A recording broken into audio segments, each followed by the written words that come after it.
Kita tahu filem Malaysia yang ada kutipan tertinggi sepanjang zaman macam Bobo Boy movie yang kedua, Agent Ali the movie, Hantu Kak Limah, Munafik 2 dan Mak Kilau. Itu dari segi duit. Tapi kalau dari segi rating, filem apa? Hai korang, aku Amir Akmal dan untuk video kali ni aku akan ambil 50 filem Malaysia dengan kutipan tertinggi dan re-rank filem ini berdasarkan rating pula. Rating yang aku ambil adalah berdasarkan daripada rating di sesawang IMDb. Sebelum tu, macam biasalah, jangan lupa untuk tulis komen dekat ruangan bawah, like video ni, subscribe dekat channel aku dan share-share lah video ni. Okay, first thing first, apa tu IMDb? Bukan satu lagi tu tau. So, IMDb ni sebenarnya akronim daripada Perkataan Internet Movie Database IMDb, di mana ini adalah pangkalan data dalam talian dan dimiliki oleh Amazon.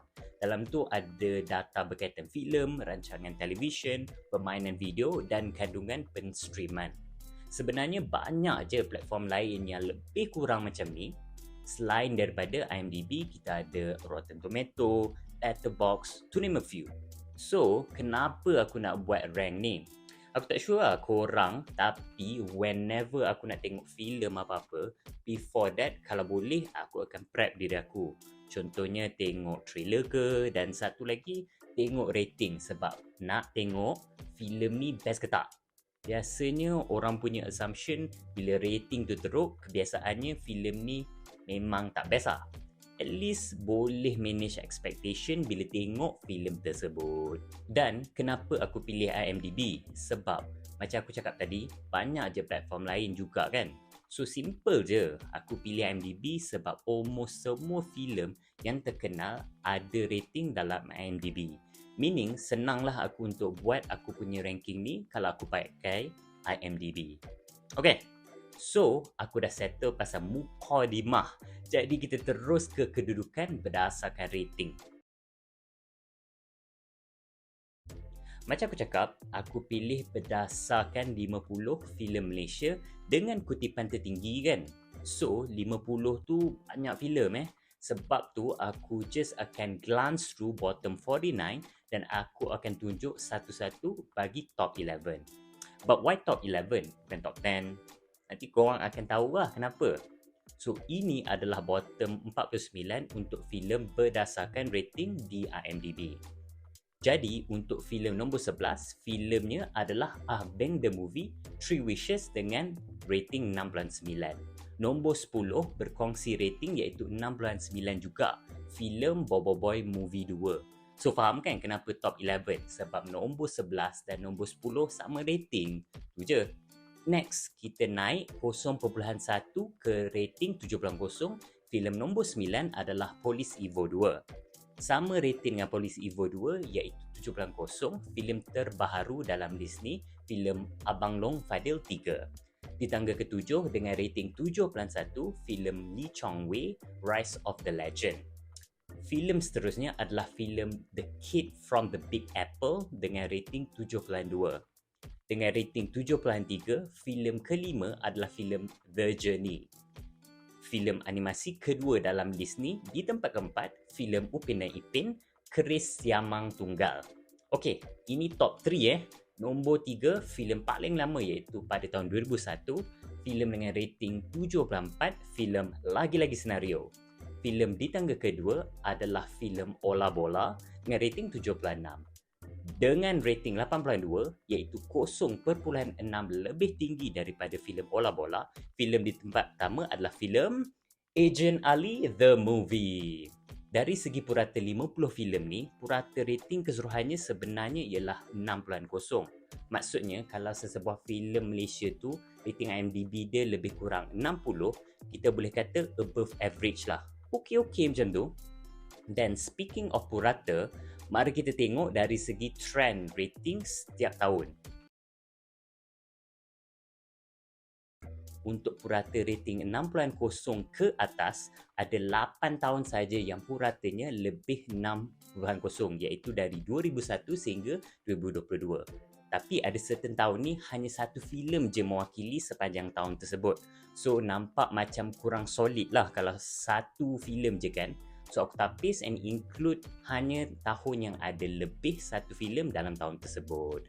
Jadi selepas tapis, purata rating 6.0 ke atas adalah bermula dari tahun 2016 sehingga 2022. So bila tengok setiap tahun, with the exception of 2017 iaitu hanya rating 5.7 dan 2020 sehingga 2021 yang tidak termasuk dalam list 50 filem tertinggi disebabkan COVID, meaning tak ada orang tengok wayang lah kan. Kalau ikut grafnya nampak ke bawah sedikit, which means kita boleh assume sama ada filem-filem dikeluarkan semakin kurang berkualiti atau penonton filem Malaysia lebih kritikal terhadap filem keluaran Malaysia. Dari segi poin pertama, iaitu filem Malaysia semakin kurang berkualiti, susah nak justify lah sebab macam mana kita nak kata suatu filem tu berkualiti ke tak. Tapi dari segi poin kedua, kita boleh justify daripada rating sebab bila penonton lebih kritikal, penonton akan rasa filem-filem Malaysia boleh lagi better untuk setanding di persada antarabangsa.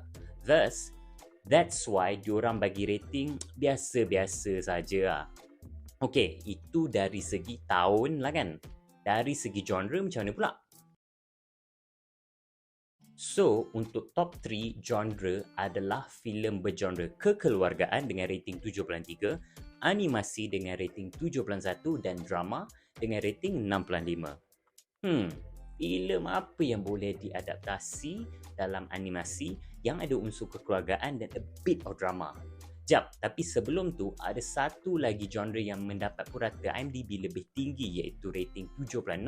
Genrenya adalah genre sukan, tapi aku tak include sebab satu filem je yang bergenre ini iaitu filem Lee Chong Wei Rise of the Legend.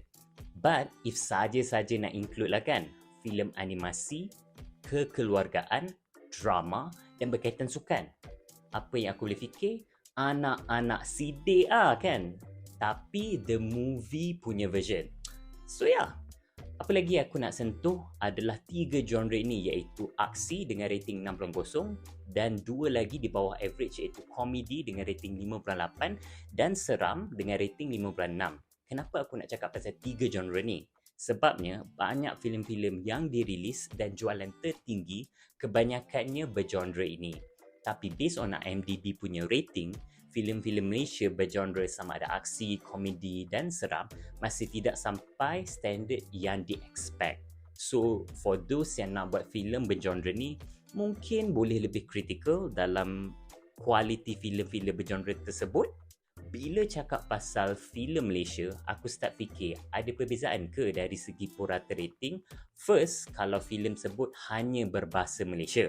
Yang kedua, bercampur bahasa. Dan yang ketiga, tiada bahasa Malaysia langsung.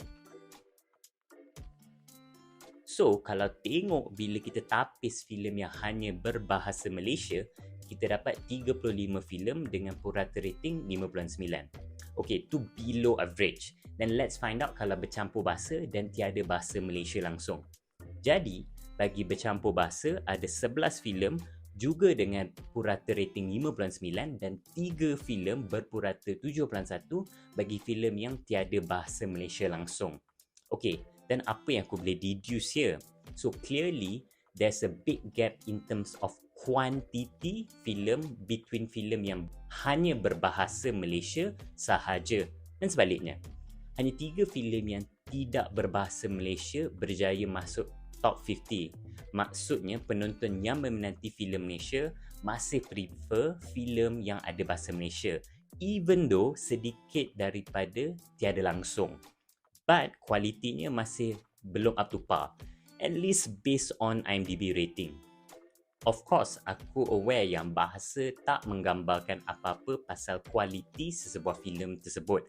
But apa yang aku boleh cakap, sebagai negara yang majmuk, pelbagai bangsa dan bahasa, the same can be reflected to the Malaysian film industry sebab jika filem tidak kira bahasa atau limit kepada satu bahasa dan fokusnya lebih kepada kuantiti sebuah filem tersebut, lebih banyak filem berkualiti dan boleh terjual tinggi dapat dihasilkan.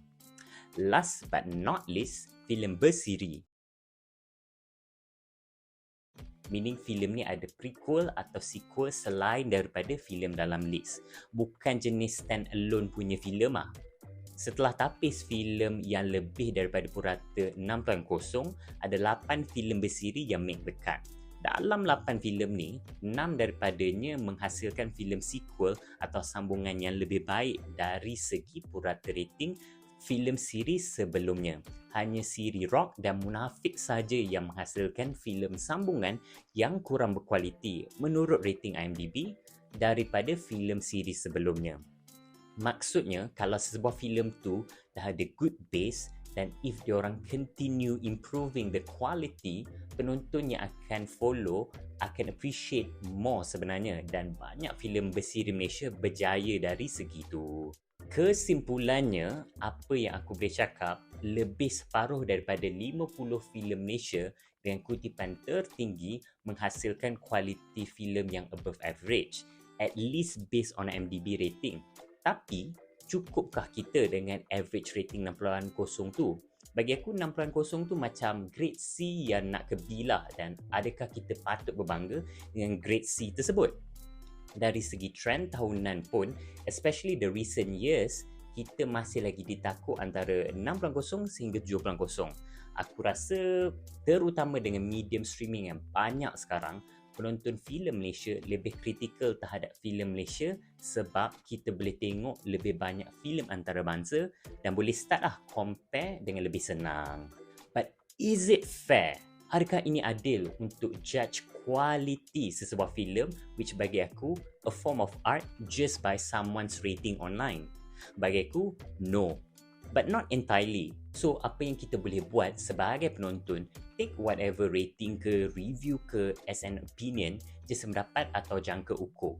At the end of the day, go watch it by yourself dan nilai sendiri. Apa yang best, apa yang tak best, cuba share pendapat korang, tak kisahlah dekat mana-mana. Have a healthy discussion dan janganlah condemn tanpa logical reason sebab yang kita kata tak munasabah. Kepada pembikin filem, bagi aku sinergi dengan penonton pun penting sebab to improve is to listen. Mana yang membina boleh ambil, mana yang tidak masuk telinga kiri, keluar telinga kanan. Kalau shot sendiri je pun takkan bantu kan? So yeah, again, do support our local film Malaysia.